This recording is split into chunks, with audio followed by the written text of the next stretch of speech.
Hello guys, Eskan টিউটোরিয়ালে সবাইকে স্বাগতম। তো আজকের আমাদের পরিবেশ পঞ্চম শ্রেণী 3 নম্বর অধ্যায় পশ্চিমবঙ্গের সাধারণ পরিচিতি 62 থেকে 83 পেজ পর্যন্ত রয়েছে। তো আমি 62 পেজ থেকে 68 পেজ পর্যন্ত প্রশ্ন উত্তর সব করিয়ে দিয়েছি। 68 পেজের এই পর্যন্ত প্রশ্ন উত্তর সব দিয়ে দিয়েছি আগের ভিডিওতে।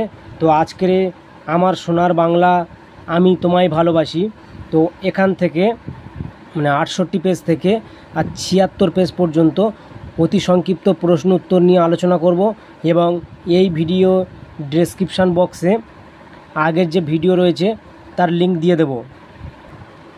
তো প্রথম প্রশ্ন, আমার সোনার বাংলা আমি তোমায় ভালোবাসি এই বিখ্যাত গানটি কার লেখা? উত্তর হবে রবীন্দ্রনাথ ঠাকুর। 2 নম্বর প্রশ্ন, আমার সোনার বাংলা আমি তোমায় ভালোবাসি এটি কোন দেশের জাতীয় সঙ্গীত? এটি উত্তর হবে বাংলাদেশের জাতীয় সঙ্গীত। 3 নম্বর প্রশ্ন, রবীন্দ্রনাথের বাড়ি ছিল কলকাতার কোন জায়গায়? এটি উত্তর হবে জোড়াসাঁকো। 4 নম্বর প্রশ্ন, শিলাইদহের কাছে নদীর নাম কি? উত্তর হবে পদ্মা।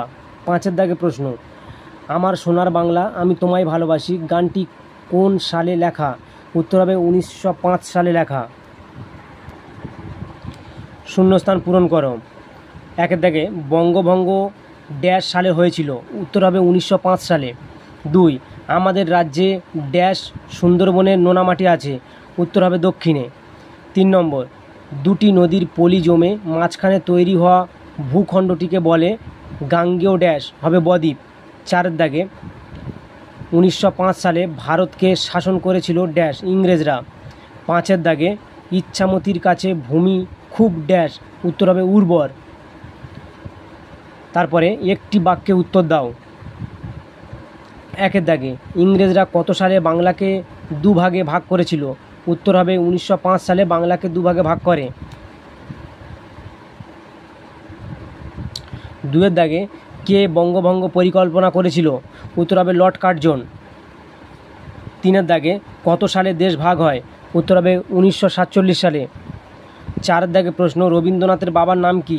উত্তর হবে মহর্ষি দেবেন্দ্রনাথ ঠাকুর। তারপরে 69 থেকে 70 নম্বর পেজে রয়েছে নদীর তীরের সভ্যতা। তো 1-এর দাগে প্রশ্ন, উত্তর 24 পরগনার নদীর নাম কি? উত্তর হবে বিদ্যাধরী। 2-এর দাগে চন্দ্রকেতুগড় কোন নদীর তীরে অবস্থিত? উত্তর হবে বিদ্যাধরী। 3, বেতুয়া ডহরি কী জন্য বিখ্যাত? উত্তর হবে জঙ্গলের জন্য বিখ্যাত। তারপর রয়েছে শূন্যস্থান পূরণ করো। 1, ইচ্ছামতি উত্তর 24 পরগনায় ড্যাশ সীমায় অবস্থিত? উত্তর হবে পূর্ব সীমায় অবস্থিত। 2, ইচ্ছামতির কাছে ভূমি খুব ড্যাশ হবে উর্বর। 3, বিদ্যাধরী নদীর তীরে ড্যাশ রাজার দুর্গ ছিল? উত্তর হবে চন্দ্রকেতু। 4, হরপ্পা সভ্যতার বাড়িগুলি পোড়া ড্যাশ দিয়ে তৈরি ছিল? উত্তর হবে ইট দিয়ে তৈরি ছিল। একটি বাক্যে উত্তর দাও। 1, এমন একটা নদীর নাম বলো আগে আমাদের রাজ্যে থাকলেও এখন নেই? উত্তর হবে সুতি নদী। 2, বেতুয়া ডহরি কোন জেলায় অবস্থিত? উত্তর হবে নদিয়া জেলায় অবস্থিত। 3, একটি নদীমাতৃক সভ্যতার উদাহরণ দাও? উত্তর হবে হরপ্পা সভ্যতা হলো একটি নদীমাতৃক সভ্যতা। 4-এর দাগে প্রশ্ন, পারমাদান কোথায় অবস্থিত? উত্তর হবে উত্তর 24 পরগনায় অবস্থিত। তো এর মধ্যে একটা বড় কোশ্চেন দিয়েছি, নদীমাতৃক সভ্যতা কাকে বলে? প্রশ্নের মান 3। পৃথিবীর যে সভ্যতাগুলি নদীর তীরে গড়ে উঠেছে সেগুলি নদীমাতৃক সভ্যতা। এই সভ্যতাগুলির ক্ষেত্রে নদীর জলকে চাষের কাজে ব্যবহার করে অনেক ফসল ফলানো হতো। নদীর উপর দিয়ে নৌকা ও ডিঙির মাধ্যমে এক স্থান থেকে অন্য স্থানে পৌঁছাতে পারত এবং ব্যবসা বাণিজ্য চালাতো, তাই একে নদীমাতৃক সভ্যতা বলে। সুন্দরবন 71 থেকে 72 পেজের মধ্যে রয়েছে সুন্দরবন। তো 1-এর দাগে প্রশ্ন, সুন্দরবন অঞ্চলে একটি নদীর নাম? উত্তর হবে মাতলা। 2, সুন্দরবনের পশ্চিমবঙ্গের অংশে কটি দ্বীপ রয়েছে? উত্তর হবে 77টি দ্বীপ। 3, শ্বাসমূল ও ঠেসমূল রয়েছে কোন উদ্ভিদের মধ্যে? উত্তর হবে ম্যানগ্রোভ অরণ্যে। 4, সুন্দরবন কী জন্য বিখ্যাত? উত্তর হবে বাঘ, মধু ও সুন্দরী গাছের জন্য বিখ্যাত।